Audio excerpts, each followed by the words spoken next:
On est de retour, la grande émission, c'est pour l'instant très calme, mais oh bah oui, au moins, bien sûr.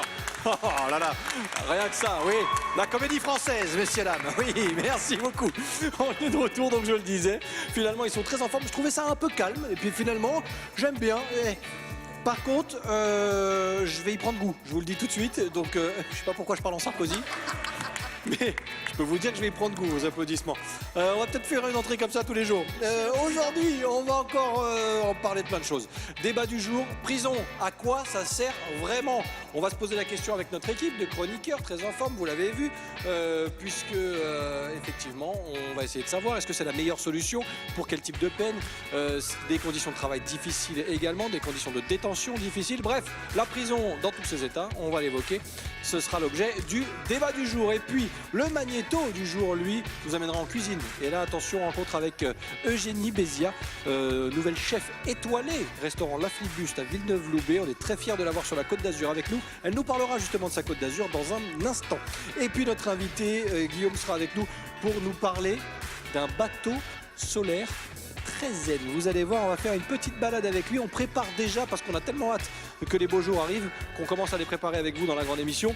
Une grande émission qui se terminera avec la newsroom, évidemment, puisque ce jeu continue. Demain, l'un de ses chroniqueurs va pouvoir remporter un cadeau exceptionnel. Je vous le dis tout de suite. Qui va l'emporter? Des points vont être marqués encore une fois aujourd'hui. Rémi est toujours sur Tinder. Nous, on se retrouve juste après le générique. La grande émission, ça commence maintenant. Bravo!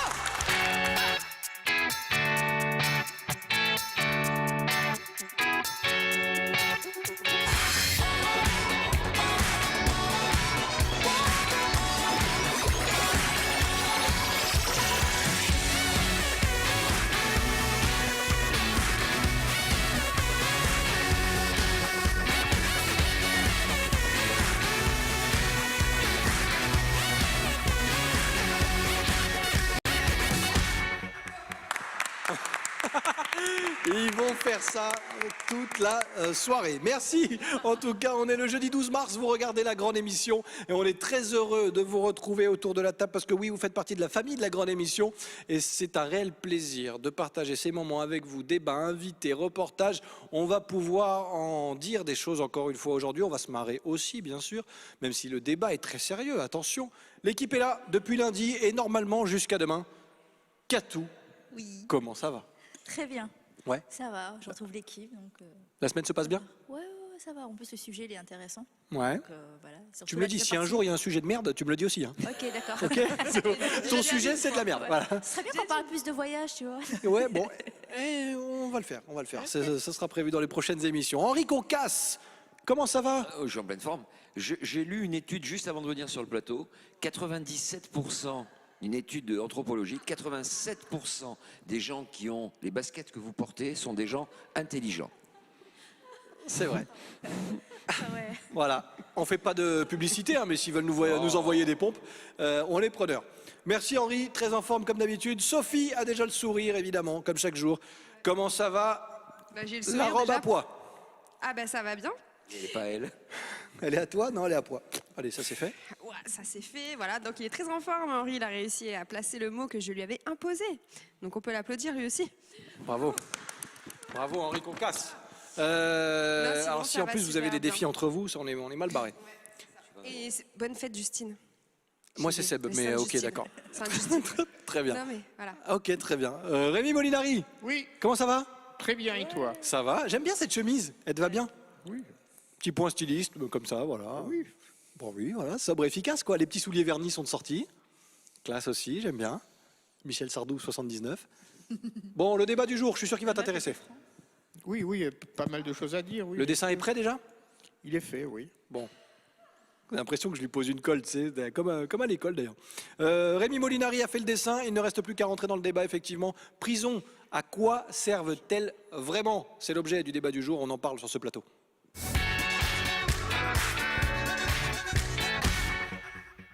Oui, on en parle parce qu'on se pose la question, est-ce que finalement la prison est la bonne sanction? Ça dépend certainement des crimes, ça dépend de pas mal de choses. Et j'ai d'abord une info à vous donner, que près d'une personne sur deux récidive dans les 5 ans qui suivent une sortie de prison. 46% exactement. Et c'est un chiffre en recul quand la condamnation n'a pas entraîné de privatisation de liberté. On passe à 32%. Qu'est-ce que ça vous inspire ces chiffres? Et aujourd'hui, pour vous, quand on parle prison, est-ce qu'il y a des choses à dire, à changer? Rémi? Oui, ben, la prison, elle doit exister forcément, mais dans des conditions dignes. Parce que lorsqu'on voit l'état de nos prisons françaises, on peut se demander comment un type qui est enfermé là-bas dedans va pas récidiver. Ou alors on a intérêt à bien le réinsérer. Et si on se mettait, on fera un autre débat sûrement sur la réinsertion un jour. Ben, c'est un autre débat. Mais bon, la privation de liberté, ok, mais dans des conditions dignes de ce nom. Voilà, à une époque, il était question de faire des prisons privées, parce qu'évidemment, une prison, ça coûte cher. Je crois qu'un détenu revient à 150 ou 200 euros par jour. Oui. Par jour, j'ai le chiffre, je vais te le donner si je le retrouve. Je crois que c'est 110 euros par jour. 110 euros par jour. Ouais, je crois que c'est Est-ce ça. qu'on 105, pardon, 105, 105. 105. Oui, Ouais, est-ce un qu'on 3 compte étoiles. là-dessus la construction du bâtiment qui coûte cher à la société? Mais au-delà de ça, c'est même pas, il n'y a pas que ça, c'est que on n'arrive plus à construire des prisons, puisque dans tous les terrains qui seraient potentiellement disponibles, j'en veux pour preuve à Nice, Ben, personne ça n'en fait veut. 3 fois qu'on laisse passer. Il faut savoir que c'est une enveloppe qui est distribuée dans chaque ville, et si jamais on ne s'en sert pas parce on s'est pas mis d'accord sur le terrain, une fois c'est parti à Nantes et une fois c'est parti je ne sais plus où, et on n'a toujours pas déterminé où se trouverait la Mais prochaine parce prison de qu'aucune Nice. commune ne veut d'une prison. Ah oui, je sais Alors, bien. les maires, probablement, mais les administrés, ils n'en veulent pas. Est-ce que ça te plairait d'avoir une prison en face chez toi? Moi, personnellement, non. Mais je crois que le débat, c'est pas tout à fait celui-là. Non, mais tu as raison dans le sens où les conditions d'incarcération doivent jouer aussi sur la façon dont on ressort de Oui, il de ne faut cette pas prison. qu'ils rentrent en étant des chatons et sortir en étant des tigres, en fait. Ouais, C'est ça. Ouais, c'est vrai. Catou. On peut s'inspirer, par exemple, en région parisienne. Il y a des sociétés comme les Tendances d'Emma. C'est une société qui vend des produits de zéro déchet et ses employés, ce sont des détenus qui sortent de la prison et qui leur donnent leur chance de travailler. Je pense qu'en France, on ne pense pas à l'après-prison. Par exemple, en Norvège, à Halden, en fait, c'est une prison ouverte. Donc, ils font confiance, c'est surveillé par des caméras. Les surveillants n'ont pas d'armes. Il y a 250 détenus pour 290 gardiens. Zéro arme. Et ils font du sport, ils font de la bicyclette, ils font... Est-ce que ce serait possible en France? Je ne sais pas, c'est tout dépend. En fait, et en plus, la récidive, elle est moins de 20% là-bas. Parce qu'on donne la liberté et surtout, on leur donne les moyens d'apprendre un métier pour quand ils vont sortir, moi, ils sont déjà formés. Parce que c'est compliqué pour un détenu. À un moment, je ne sais pas, pour que ce soit une arrestation pour un vol ou quoi, il n'a rien appris, il est resté enfermé. Et quand il va sortir, il va recommencer. Mais Malheureusement. tu as mis le doigt dessus. On se donne les moyens. Et je pense que c'est la clé de ce souci, parce que ce qu'on fait à l'heure actuelle avec notre système pénitentiaire, c'est qu'on ouvre la poche, on met le détenu et on met un mouchoir dessus. On enlève le mouchoir quand il a terminé sa peine, mais on n'a pas réglé le problème. Donc c'est assez intéressant de le voir sous cet angle. Mais c'est encore un aspect économique. Je pense que c'est un aspect économique. Et mentalité, chaque cas est différent, mais il y a de plus en plus de sociétés, des petites entreprises. Il y a même une blogueuse qui s'appelle Mademoiselle Souze qui a lancé sa plateforme de produits écolos et elle fait, tous ses employés, ce sont des ex-détenus parce qu'elle leur donne la chance et c'est du Made in France, ça reste toujours en France. Donc ce serait bien que dans les prisons, on change cette idée d'enfermement, mais de l'après-prison. Après, un détenu pour 150 personnes chez nous, dans certains cas, c'est pas les 290 pour les 250, ça n'a rien à voir. Hein. Est-ce que la prison serait pas une bonne solution pour les grands criminels et finalement, pour les plus petits délits, j'allais dire, les plus petites condamnations, il ne faudrait pas faire autre chose, Sophie? Ben oui, c'est ce que j'allais te dire, c'est-à-dire que je pense que ça dépend du délit, du crime qui a été commis. Effectivement, il y a des crimes qui devraient, toute personne devrait être enfermée pour ça. En revanche, il y a d'autres délits, on va dire, que ce soit des délits sur la route, de l'alcool, d'avoir bu au volant, et enfin, tu vois, plein de choses comme ça.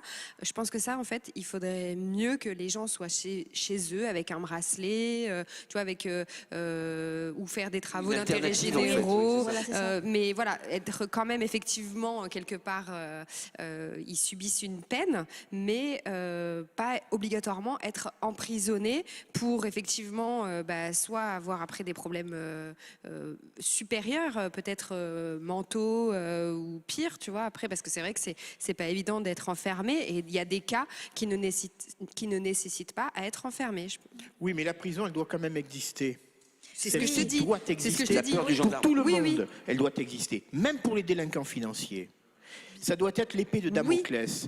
On ne la pratique pas, mais elle existe. Attention, même un délinquant financier, Balkany par exemple, il a fait de la tôle, bon, qu'est-ce que tu veux, mais quelque part, il a peut-être mérité. Oui, mais Il va rester longtemps, ça hein. coûte de l'argent Oui, oui. aux Français Je sais. d'emprisonner des gens. Non, Ça mais- coûte beaucoup plus cher Je sais que bien. à ce qu'ils Mais restent cette chez eux cette épée, et avoir je suis simplement un d'accord, bracelet. C'est par mais rapport à cette ça. épée de Damoclès doit exister. Bien sûr. Vous êtes délinquant financier, très bien. Mais comment on vous fait? mettra Parce pas qu'on en prison, développe mais pas attention, les- elle existe. Elle existe. Oui. Et ce qu'il aurait peut-être fallu faire en 1981, au moment de l'abolition de la peine de mort. Moi, je vais te dire, j'étais pas pour la suppression de la peine de mort. Moi aussi. Mais non, attends, écoute-moi bien. Je dis, il fallait Et la je mettre en remercie Monsieur stand-by, Badinter. il fallait la mettre en stand-by, qu'on ne la pratique plus, mais qu'elle existe toujours. Ouais, mais Épée la de peine de mort, Damoclès. c'est pas une religion, c'est pas parce qu'on peut la pratiquer ou pas. Je veux dire, à un moment donné, on a légiféré, et merci Monsieur Badinter. Moi, j'ai toujours été à l'encontre de cette loi du talion. Je pense pas que ça. Regarde, la peine de mort existait. Il y a eu un max de gens qui ont été passés par cette peine de mort. Ça les a pas empêchés. Que tu dises que la prison doit perdurer parce que c'est ce qui permet de faire peur aux gens, c'est une chose. Mais après, C'est que tu dises exactement ce que je veux peine de mort. dire. C'est Permet exactement ce aussi que je veux dire. d'isoler des On ne peut pas faire une délinquants peine de mort à la carte. pour protéger la société Mais la aussi. peine de mort, c'est pas la solution de la prison. Donc, Non plus. C'est pas vrai une que alternative. C'est C'est encore pas autre la chose. Par solution. contre, C'est encore un autre débat, par contre, ouais. La fessée, on est- Ah oui. dans une maison, ils vont Rémi, interdire la Rémi, fessée. calme-toi, t'as une semaine d'avance. On parlera de la fessée la De semaine maison prochaine. close, là, j'ai pas T'inquiète pas. compris. J'ai cru que tu voulais Non. m'en donner une. Je vais finir par t'en mettre une de fessée. Non, ça va lui plaire. attention. Donc, vous parlez d'alternative, ça tombe bien parce que nous, on a rencontré Julien Ficara qui est juge d'application des peines et il nous explique pourquoi la prison n'est pas forcément toujours une bonne solution, même si c'est encore la plus utilisée. Et surtout, il nous donne quelques alternatives. Écoutez-le, on continue d'en parler sur ce plateau. Des solutions, on va dire des outils qui sont à la disposition des magistrats, des juges, des procureurs pour essayer d'endiguer la criminalité. Mais ce n'est pas la solution idéale. On a principalement le travail d'intérêt général, ce qui est véritablement une peine très intéressante pour réinsérer certains condamnés. Et on a aussi ce que l'on appelle les stages de sensibilisation, de responsabilisation, notamment en matière routière, on les connaît très bien, hein, on les utilise. Et enfin, on a ce qu'on appelle les placements extérieurs ou les semi-libertés, qui sont véritablement des alternatives très cadrantes qui permettent en réalité de suivre quelqu'un avec une équipe dans une structure adaptée, spécialisée ou dans un établissement pénitentiaire. La personne sort la journée, va travailler et rentre le soir en prison. Ça, c'est vraiment des alternatives importantes à l'incarcération stricte, on va dire. Alors aujourd'hui, on a une alternative que tout le monde connaît, c'est même l'objet d'un film qui a fait un petit peu grand bruit, c'est le bracelet électronique. On le dit vulgairement bracelet électronique, en fait, c'est le placement sous surveillance électronique qui, très prochainement, la loi l'a appelé un petit peu différemment, va devenir la détention sous surveillance électronique, détention à domicile sous surveillance électronique. C'est exactement dans ce terme-là, c'est-à-dire que c'est la prison à la maison, avec un boîtier qui surveille les entrées et les venues. Et ensuite, le problème, c'est que ça, ce n'est qu'un mécanisme de surveillance, de contrôle. Derrière, il faut mettre en place des obligations et donc ce qu'on appelle de la probation. Demander à quelqu'un de respecter des obligations pour travailler ces facteurs de récidive. Ça, c'est la grande alternative actuellement à la prison. Et c'est intéressant Oui. ce que nous dit ce juge d'application des peines, Julien Ficara. En gros, il vaut mieux être en semi-liberté, pas vraiment en liberté surveillée. Ça fait partie des solutions aussi, Rémi. Toutes les solutions doivent exister. Voilà, la liberté surveillée, le bracelet électronique plus ou moins surveillé, enfin dans la maison. La maison d'arrêt aussi, voilà. Pourquoi pas je veux pas dire des camps de travail, le terme ne convient pas. Mais Du faut faire travail travailler- d'intérêt général. à la limite du travail Ça d'intérêt existe, bien sûr, général. ouais, ouais. Maintenant, ce que je voudrais dire à mon ami, là, si par exemple, tout à fait par hasard, je dis ça, quelqu'un tente de rentrer chez toi par effraction et tu le surprends, qu'est-ce que tu fais ? Tu veux le réinsérer, tu vas lui dire écoutez monsieur je suis chez moi, tu vas avoir le coup de poing facile, qu'est-ce que tu vas faire ? En toute honnêteté, là, à brûle pour point, en bon italien que je suis, je te dirais qu'il va dévaler les escaliers. Voilà, mais ça c'est épidermique. Tout à fait. Mais il va sans dire que je ne parlerai pas en lui disant est-ce que je peux vous aider, est-ce que je peux vous réinsérer. Bien sûr, Bien d'accord. bien sûr je le ferai pas. Mais je veux dire que c'est pas pour ça, c'est pas pour ça plat de que je lui infligerai des tortures pas possibles quoi. Tu vois ce que je veux dire. D'accord. Sophie, mais tu voulais je réagir suis- tout à l'heure. Moi, je pense que voilà, c'est au cas par cas. Et pour les personnes qui sont emprisonnées, je pense qu'ils devraient faire des formations pour des lacunes qu'ils auraient pour améliorer leur vie après la prison. Parce que peut-être, effectivement, des personnes volent pour telle raison. Et pour éviter qu'ils volent, peut-être les former à un métier qui les passionne. Voilà, c'est aussi, il faut penser à l'après. Parce qu'effectivement, comme vous dites tous, là, effectivement, quand on emprisonne quelqu'un, c'est quelque part pour protéger la société. Mais effectivement, cette personne, un jour, elle va ressortir. Donc, il faut essayer à ce qu'elle soit meilleure Et si on parlait d'avant pour elle et pour les autres. Et si on parlait d'avant, parce que je vais peut-être m'éloigner du sujet, mais si on parlait de avant la prison, c'est-à-dire que si on les C'est la prenait guillotine, alors. plus en charge avant la prison pour C'est-à-dire éviter, avant la prison. c'est-à-dire que peut-être proposer en prison, on propose des choses qu'on n'a pas proposées à des gamins qui étaient au collège. Il y a Si- une solution. Si en amont, Cato, elle a Il y la solution. Il y a l'écrivain, non, j'ai pas la solution, mais il y a Bernard Olivier qui est un écrivain qui a lancé La Marche. C'est un livre qui est vraiment très intéressant. Tous les jeunes qui sont à la porte du prison, vraiment, il leur propose de faire une marche. Ça peut être tout le Portugal, la Séville, la marche de Saint-Jean-Compostelle. Il y en a qui s'en sortent très bien. Mais il y en a malheureusement, Christine, oui, que ce soit des filles ou des oui. garçons, hein, Mais en que ce soit fait, les deux. l'idée hein. c'est comment peut-on faire. On se demande comment on fait pour vider les prisons. Moi, je pense qu'on devrait se demander comment faire pour ne pas les remplir. Et d'où l'intérêt de ce genre de démarche. C'est partie de en fait. l'éducation aussi, que Et ce c'est- soit à c'est partie de l'école, Belgique. familiale. Moi, je crois. Rémi, est-ce Oui. que tu te vois de conclure avec un dessin? Oui, on pourra encore discuter sur oui, le mais sujet tu sais, pendant le temps très passe très longtemps. vite dans cette C'est tout émission. le côté agréable. Voici donc le dessin. Alors tu vois donc Alors, tu un revois la prisonnier, sous-préfète. un prisonnier, tu vois qui est ravi, qui sort, il est devant son gardien. C'est mon dernier jour de tôle, je veux dire au revoir au directeur. Et le directeur qui répond, allons voir s'il est libre. Oh là là là là là là. Eh, c'est un diesel. Il monte en puissance cette semaine, Rémi Molinari. Mais pour juste dire juste une petite chose, moi je suis je défends la prison également pour les délinquants financiers. Alors il y en a qui vont dire ah mais non après tout. Ah non, c'est non, pas tu as raison, tu as pour les raison. délinquants Tu as raison, financiers. pas de Alors, demi-mesure. Ils iront peut-être pas, mais la prison existe. J'en reviens à ce que je disais tout à l'heure, la peine de mort elle a été abolie, très bien. Il fallait peut-être la mettre en stand-by, ne pas la pratiquer parce que c'est quelque chose d'horrible. Ouais, mais si Je tu sais connais qu'elle est pas quelqu'un pratiquée, qui tu t'en fous. qui Tu sais qu'elle est c'est pas horrible, pratiquée, tu- mais ça existe. Elle existe. Attention, épée de Damoclès, c'est tout, point final. Attention, ok, point final. T'as vu quand il fait comme ça, épée de Damoclès? C'est fini. C'est point final, c'est fini, il a raison. Ah Dans ben un ça, instant, c'est un côté dictatorial un peu. un petit peu. Les amis, dans un instant, sans mauvais jeu de mots, je vous propose de vous évader. Avec Guillaume, parce qu'on va partir en balade avec lui sur la mer, effectivement. Avec un principe exceptionnel, ça va cartonner, ça cartonne déjà. Et vous allez le voir, on prépare déjà un petit peu les beaux jours qui arrivent plus rapidement chez nous, évidemment. Mais ce sera dans quelques minutes, le temps que Rémi Molinari laisse sa place à notre invité Guillaume. Juste avant, on va s'intéresser à une chef qui vient de décrocher sa première étoile. Elle est sur la Côte d'Azur, on est fiers de l'avoir avec nous, Eugénie Bézia. Elle nous parle justement de sa Côte d'Azur et nous on revient juste après en plateau. Je suis Eugénie Bézia, née en Afrique, grandie en Afrique, arrivée en France à l'âge de 18 ans. La suite, c'est l'hôtellerie-restauration, enfin en passant par la fac d'abord, partie en Corse et puis arrivée ici. Pour l'obtention de l'étoile, c'est une bonne chose pour nous, ça nous sort un peu de l'ombre.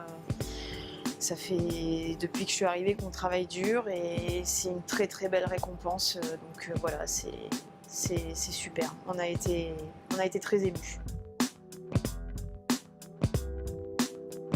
Je connais très bien la Côte d'Azur, j'ai la famille de ma mère, j'ai toute ma famille ici, j'ai passé mes étés ici. Enfin bon, quand on rentrait d'Afrique, l'obtention de l'étoile, c'est ici. Enfin, j'ai réalisé le rêve de ma vie ici. C'est indescriptible tout ça. Je suis à l'affût des producteurs, je veux travailler les produits qu'il y a ici et je veux faire travailler les gens qui produisent toutes ces merveilles. C'est une découverte chaque semaine, chaque mois, enfin, il y a toujours quelque chose qui se passe. On est toujours en recherche quoi, du local, de ce qui se fait ici. J'apprends à connaître cette région, je la connaissais de mon enfance et là, je la connais par le biais de mon travail.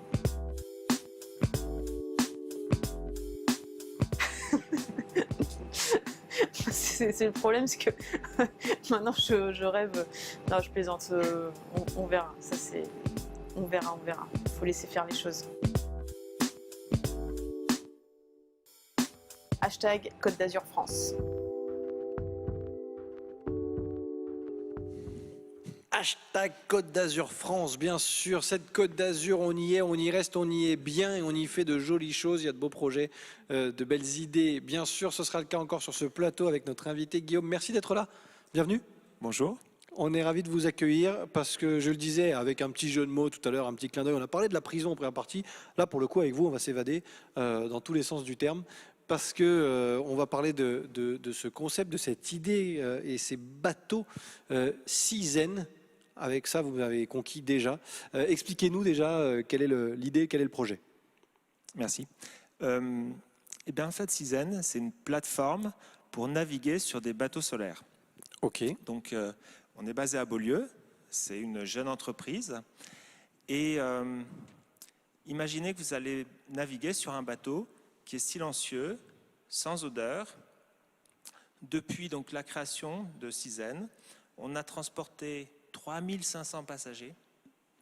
On a parcouru, je pense, 3500 milles nautiques, donc un peu plus de 6000 km. On n'a pas consommé 1 kW sur le réseau électrique. Toute l'énergie, toute l'électricité vient des panneaux photovoltaïques et du soleil. Pas de carburant, bien sûr. Ah, pas de carburant, oui, oui. Évidemment. Comment elle est née, cette idée? Alors, en fait, il y a 5 ans, je travaillais entre Paris et Mayenne.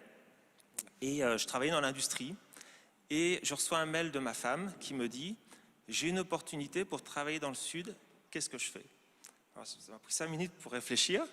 Je me suis dit « Ben, vas-y et je te suivrai jusqu'au bout du monde. » Alors, ça c'est beau. Bon. Wow. Ça c'est pas mal. À partir de là... Vous avez fait 3500 milles nautiques, hein, pas plus, hein, c'est pas le bout du monde. Hein. Après, venant ici, je savais que le tissu économique est différent. Donc, il fallait tout de suite que je crée mon job, mon entreprise.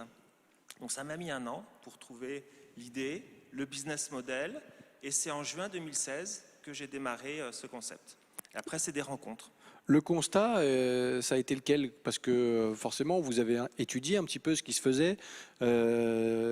Oui, les sorties en mer, aujourd'hui, c'est un vrai business sur la Côte d'Azur, surtout en saison, évidemment. Quel a été votre constat, tout simplement? La demande, elle était présente, j'imagine? En fait, non. Enfin, l'appétence est là, mais il n'y avait pas de marché. On est dans l'innovation totale. Aujourd'hui, pour vous dire, quand je dis que je fais du bateau solaire, les gens me demandent où sont les voiles. Personne ne sait ce que c'est qu'un bateau solaire. Donc, la difficulté, c'était de montrer, d'avoir des gens qui montent sur le bateau, qui découvrent. Et puis, en fait, tous ceux qui sont montés ont aimé. Voilà, tout simplement. Vous connaissiez le principe, le concept, les amis? Oui. Ouais, Katou? Je travaillais dans une agence de location d'appartements saisonniers. Et justement, combien de vies tu as eu? bah oui, c'est punaise. C'est Il y en pas a plein. possible. Plus d'1 heure. Je pourrais te raconter ça plus d'1 heure. Bon, tu seras invité un jour de l'autre côté. Non. Et en fait, c'était une idée d'excursion qui me tentait bien parce qu'il y avait beaucoup de clientèle américaine qui aimait bien les balades en bateau. Et je suis tombée par hasard sur Cizen grâce au CRT Côte d'Azur France. Bien sûr. Et on avait échangé ensemble et je trouvais que l'idée est très bien parce parce qu'on n'est pas en manque de soleil. On est une région où la pluie est ensoleillée, donc C'est vrai. je trouvais que l'idée était... Oui, c'est vrai. On a beaucoup d'Américains parce qu'ils sont intéressés. Les Américains, ils aiment beaucoup le service. Et donc, eux, il faut qu'ils soient accompagnés quand ils vont louer un bateau, ce qui n'est pas forcément la même chose chez les Français. Donc, en fonction des populations, ce n'est pas forcément les mêmes besoins. Et l'Américain, ce qu'il veut, c'est voir la Côte d'Azur depuis la mer. Et 1 heure, 2 heures lui suffit. Il va peut-être venir que 2 jours, 1 semaine sur la Côte d'Azur pour toute sa vie. Donc, cette formule lui permet de sortir en 1 heure, 2 heures et de découvrir la côte accompagné par un guide, par exemple. Aujourd'hui, on vous retrouve où, comment ça se passe? Si je veux réserver, je peux partir combien de temps? Je peux faire ça sur plusieurs jours? Comment ça se passe? Alors, on a un site internet et tout peut se faire sur internet. On est vraiment dans le concept de l'entreprise en ligne. Et il y a 3 formules, je dirais, principales en fonction de 3 publics. La première formule, c'est la balade accompagnée. Ça peut être 1 heure, 2 heures. C'est une initiation aussi à la navigation solaire. Et on part de Beaulieu. Et vous savez que Beaulieu, on est vraiment dans un cadre absolument privilégié. Dès que vous sortez du port de Beaulieu, vous avez des villas magnifiques, des hôtels magnifiques, des mouillages translucides. Voilà. Là, d'ailleurs, sur cette photo, vous êtes devant chez Henri Concasse. Oui, Ouais. c'est chez moi. C'est chez lui. Je vous saluerai la prochaine fois. Et là, on le voit, il est dans le jardin en train de faire un barbecue. Le gars en slip, là. C'est moi. Donc oui, il y a cette possibilité de sortir accompagné, Voilà. mais pas que. Pas que. Il y a aussi la possibilité de louer le bateau, mais c'est un bateau sans permis Ah, c'est ce que j'allais et pourtant vous d'une poser certaine la question. taille. C'est un bateau qui peut accueillir compte pas la jusqu'à taille. 8 personnes. Donc quand on est sur cette taille de bateau, c'est comme les voiliers. Vous êtes sur un voilier, c'est sans permis. En fait, il faut une formation. Donc là, on fait une formation d'1 heure. Donc on a créé une académie de navigation solaire. Ah, c'est génial, ça. Voilà. C'est top ça. Et après 1 heure de formation, vous pouvez le louer. Puis le 3e concept, c'est pour ceux, aujourd'hui, les gens sont plutôt, les propriétaires de bateaux, en fait, sont de plus en plus âgés. Derrière, les jeunes générations se disent, moi, j'aimerais bien faire du bateau, mais sans forcément les embêtements de la propriété. Oui, parce que c'est un vrai souci, parce que le bateau, tous les gens que je connais Oui. sont obligés d'y aller, de voir si tout va bien, de nettoyer, Et en de plus, faire il tout faut- ça. Et puis le il prix faut de un l'anneau. client. Le prix de l'anneau. Et il faut aussi. un Et anneau le de prix de port, l'anneau. voilà, Et c'est puis ça. la place de port, etc. Oui. Donc là, l'idée, Ah oui, nous, balance ton porc, c'est ça. oui. Donc l'idée, c'est, vous avez les avantages de la propriété, vous allez réserver le bateau sur Internet avec vos créneaux horaires comme si vous étiez le propriétaire, enfin très simplement. Vous montez sur le bateau, vous le connaissez déjà, vous avez déjà été formé, vous naviguez 1 heure, 2 heures, et vous rendez le bateau, vous le nettoyez comme si c'était le vôtre, et c'est tout. Différentes possibilités. À combien on peut être sur vos bateaux, au Alors, max? On a un bateau, hein. C'est un concept de bateau qui est un catamaran solaire, donc il est conçu pour accueillir jusqu'à 8 personnes. Si c'est 8 personnes, ça va être des enfants. Sinon, c'est 6 adultes, 7 adultes. Voilà. D'accord. Donc pour une famille, pour des amis, c'est l'idéal. Vous avez une table. Je au peux vous milieu. demander un tarif? Eh, Je ne vous demande pas un prix. Hein. On est Je vous encore, demande- on est encore On connecté est parce encore que connecté. j'allais y venir. Mais si j'ai envie de passer la journée avec des amis, nous sommes 7, donc s'ils sont comme moi, on peut être 8, hein, parce que je suis pas épais. Seb, Mais, Catou, Henri, qu'est-ce que ça va me coûter la journée? En fait, on ne va pas le louer à la journée, on va plutôt le louer à l'heure, Voilà. quand c'est accompagné, Ok. par exemple. Et ça permet d'avoir un prix d'entrée qui est très accessible. Vous allez, par exemple, pour 130 € pour une heure accompagnée. Voilà. En 1 heure, on sort du port, là, donc il vaut vous mieux sortez prendre du plus. port, mais en 1 heure, on fait une boucle magnifique. Et C'est vous avez complètement des dépaysant. skippers attitrés? Alors, non, c'est un bateau sans permis. Donc on peut très bien nous-mêmes le faire. Voilà, Après mais- 1 heure de... Après 1 heure de Et formation. 7 heures, elle coûte 7 heures de formation? Elle est inclue. On a un package, en fait. Alors, ça, c'est le package à 250 € qui contient 1 heure de formation. Et puis Donc 2 heures, l'heure vous est à allez être seul. 120 et l'heure est à 130 pour sortir le bateau. Voilà, les 2 heures à 120 et puis l'heure de formation à 130. ça fait D'accord. 250. C'est tout En à revanche, fait... on a déjà fait l'heure, on peut relouer le Et bateau. après, vous pouvez louer. Donc là, vous êtes dans le concept du boat club, c'est ça. Et le concept du boat club, vous prenez quand vous voulez, c'est 120 € les 2 heures. Voilà. Une fois Catou. que tu as fait l'heure. C'est très correct, même pour y aller à 7, tu partages ça. Oh, oui, on peut pour un aller feu jusqu'à 7, d'artifice, oui. oui, voilà. Tu loues le bateau pour regarder le feu d'artifice, le coucher de soleil, c'est juste Ça magnifique. y est, Catou, elle s'est déjà fait les plans. Est-ce que ça marche toute l'année? C'est ouvert toute l'année. Alors pour la petite histoire, hier, je ne sais pas si vous avez vu la météo, mais c'était Oui. extraordinaire. Et en Oui. plus, il y avait des canadaires, un balai de canadaires au-dessus de la Villa Kérilos. Donc hier, j'ai fait une sortie, voilà. Alors évidemment, je sors moins, hein, on est Évidemment. mais la semaine dernière, j'ai fait 6 sorties. voyez. Donc l'idée, c'est aussi, quand vous sortez 1 heure, ben, forcément, vous prenez moins froid, donc vous passez un bon moment. Donc l'idée, c'est aussi de développer le tourisme hors saison. Et là où vous êtes très fort, là où vous êtes très très fort, c'est que la matière première, vous la payez pas. C'est le soleil. Voilà. Oui. La même chose à Roubaix, ça marche moins. Alors, à mon avis, plus on va dans le nord, en plein été, vous avez l'été indien. Ah oui, en plein Donc été. si on va Oui, vraiment mais ça dure 15 jours, l'été sur dans la le Nord. Norvège, Du on coup, a c'est des chances que Chaudassin ça qui marche bien. pilote le bateau. Voilà.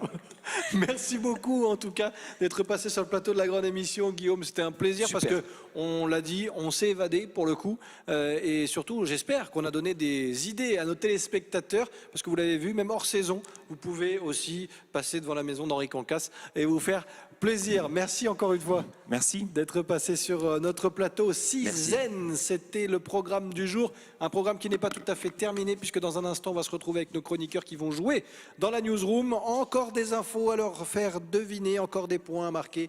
Qui va l'emporter? Qui va gagner ce cadeau incroyable? Vous le saurez certainement si vous restez avec nous. Ça se passe juste après ça. À tout de suite.